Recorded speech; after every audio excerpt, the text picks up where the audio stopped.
Charles Duke, el hombre más joven en caminar sobre la Luna, llevó consigo un secreto durante 50 años, un secreto que enterró bajo el deber, el silencio y el orgullo del Apolo 16. Pero ahora, con el tiempo agotándose, admite lo que vio en esa superficie árida, algo para lo que ningún entrenamiento, ningún plan de misión y ninguna ciencia podrían haberlo preparado. Desde registros que nunca salieron al público, hasta mensajes nunca descifrados, esta no es solo la historia de un alunizaje, es la historia de una confesión que sacude todo lo que creíamos saber sobre nuestro vecino más cercano en el espacio.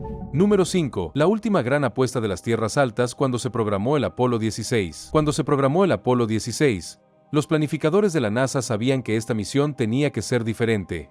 Estados Unidos ya había demostrado al mundo que los astronautas podían plantar banderas, recoger piedras y regresar sanos y salvos de la Luna. Pero el Apolo 16 tenía un propósito más elevado.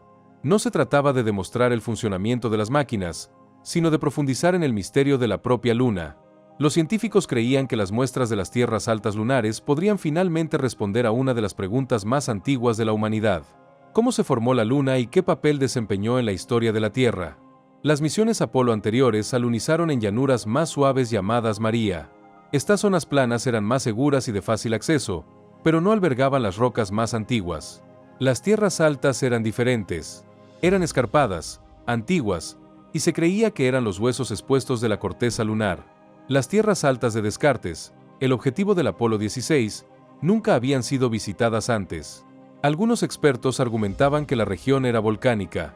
Otros creían que estaba formada por escombros de impactos masivos ocurridos hace miles de millones de años. El Apolo 16 fue la oportunidad de resolver ese debate de una vez por todas. Pero elegir las tierras altas tuvo un alto costo. El lugar de aterrizaje estaba lleno de laderas ocultas, crestas escarpadas y rocas que podrían aplastar el módulo lunar. La nave espacial solo llevaba una pequeña reserva de combustible para correcciones de último momento. Un movimiento en falso podría significar estrellarse contra la superficie o volcar al aterrizar.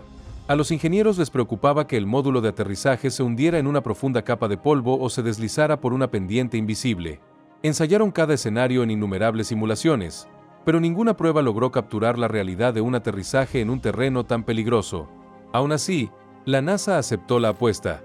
Con el programa Apolo acercándose a su fin, quizá no tuvieran otra oportunidad.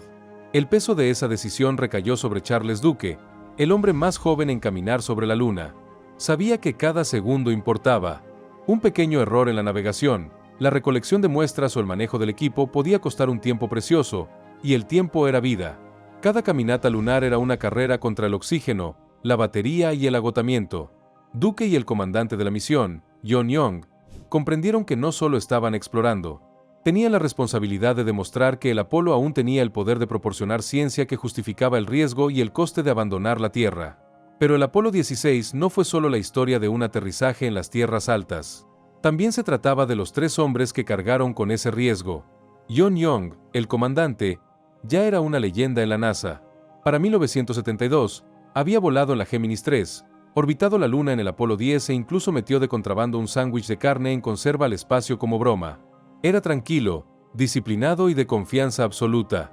Si alguien podía guiar el módulo lunar con seguridad a través de las peligrosas tierras altas de Descartes, ese era John Young. Charles Duke, el piloto del módulo lunar, era un contraste. A los 36 años, fue el astronauta más joven en pisar la Luna. Su camino hacia el Apolo 16 estuvo plagado de contratiempos.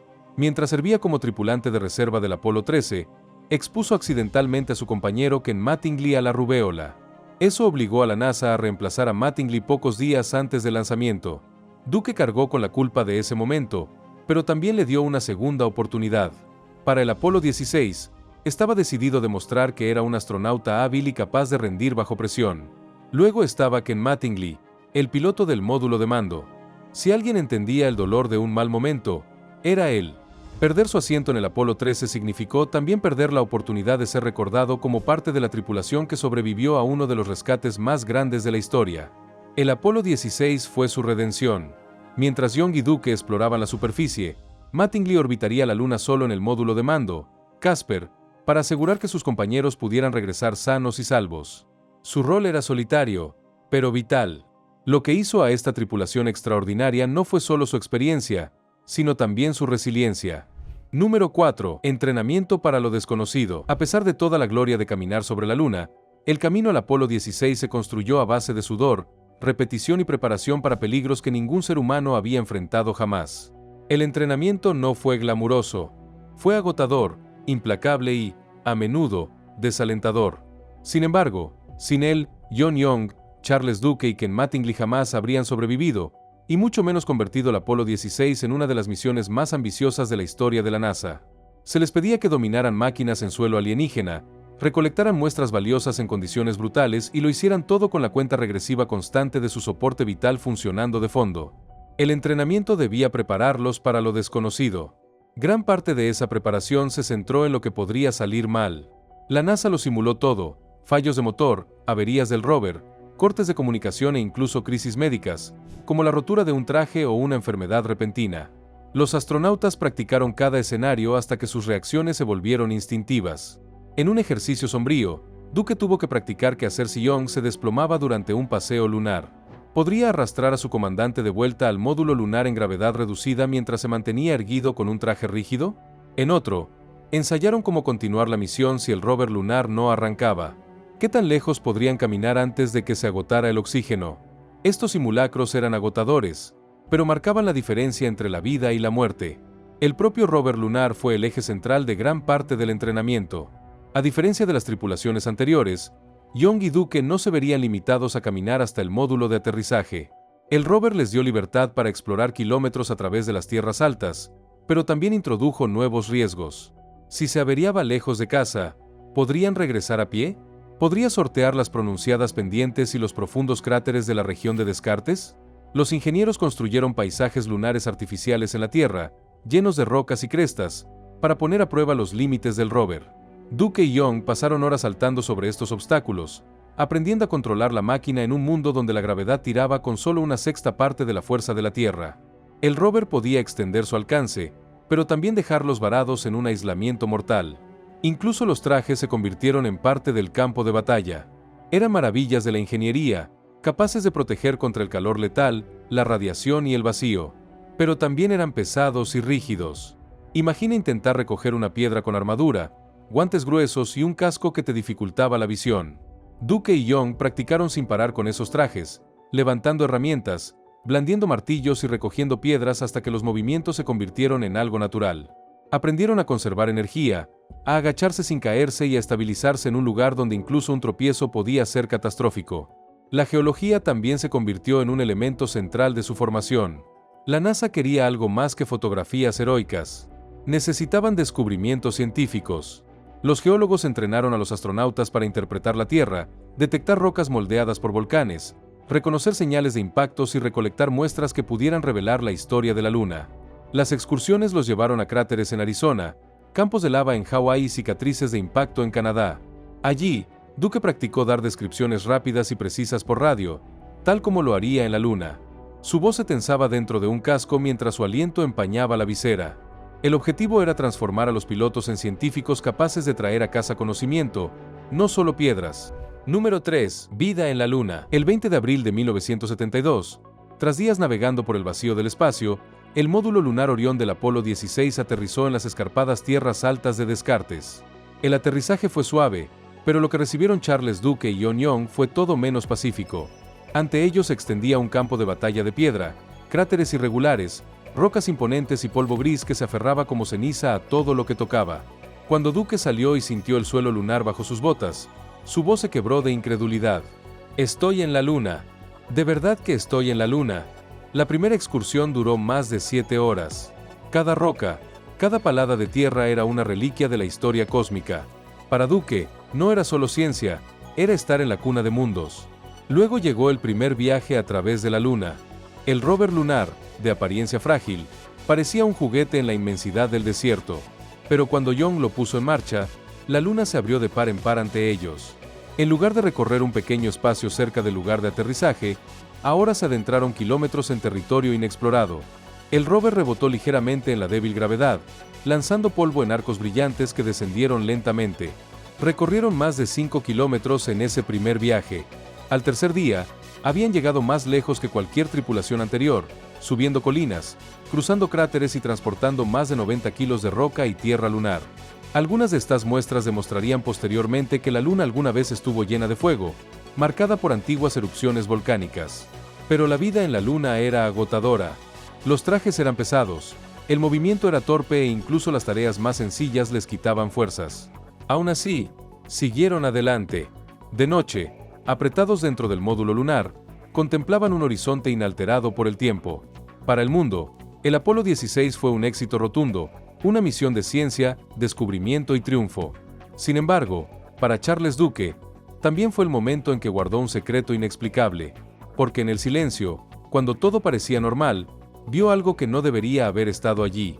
Un destello, una sombra, un movimiento que parecía vivo. Por apenas un instante, pasó rápidamente junto al rover y desapareció en la interminable grisura. Duke se quedó paralizado. ¿Era un efecto de luz, polvo en su visor, o algo realmente se había movido por el árido paisaje de la Luna? No le dijo nada a John Young. Ocultó el pensamiento, pero en su interior, sabía que no había sido una ilusión. Número 2. La razón por la que guardó silencio durante 50 años. Cuando Charles Duke regresó a la Tierra, trajo consigo más de 90 kilos de roca y tierra lunar. Pero había otro peso que nadie más podía ver. Una imagen se grabó en su memoria, una sombra fugaz en la Luna que desafiaba toda explicación. Durante medio siglo, no se lo contó a nadie. ¿Por qué? Porque el momento no pudo haber sido peor. En 1972, la NASA luchaba por mantener su financiación. El programa Apolo llegaba a su fin y los escépticos ya rondaban la Tierra, listos para calificar los alunizajes de engaño. Si Duke se hubiera presentado ante el mundo y hubiera dicho, vi algo ahí fuera, las consecuencias podrían haber sido catastróficas. Su reputación, la credibilidad de la NASA, incluso el triunfo de Estados Unidos en la carrera espacial, podrían haberse derrumbado de la noche a la mañana. Y luego estaba la cultura de la NASA. Los astronautas eran entrenados para ser guerreros de la razón, disciplinados, racionales, inquebrantables. No debían hablar de sombras en movimiento, destellos extraños ni misterios que apuntaran a algo más allá del entendimiento humano. Hacerlo implicaba el riesgo de ser ridiculizados o, peor aún, el fin de su carrera. Así que Duke guardó silencio. Se dijo a sí mismo que era cansancio, un efecto de luz, polvo en su visor. Lo enterró bajo el deber, la familia y el orgullo del Apolo 16. Pero el silencio tiene su propio peso. Con cada década que pasaba, ese recuerdo le pesaba más en la conciencia. ¿Y si las cámaras lo habían captado? ¿Y si la evidencia seguía oculta en rollos de imágenes lunares, esperando a ser descubierta? ¿Y si su silencio significara que la humanidad se había perdido una parte vital de la historia de la Luna? Durante 50 años, cargó con esa pregunta. Y finalmente, la carga se volvió demasiado pesada. Charles Duke, el hombre más joven en caminar sobre la Luna, finalmente decidió hablar, no solo por sí mismo, sino por la historia. Número 1. La reseña de las imágenes del Apolo 16. Durante años, Charles Duke intentó acallar el recuerdo.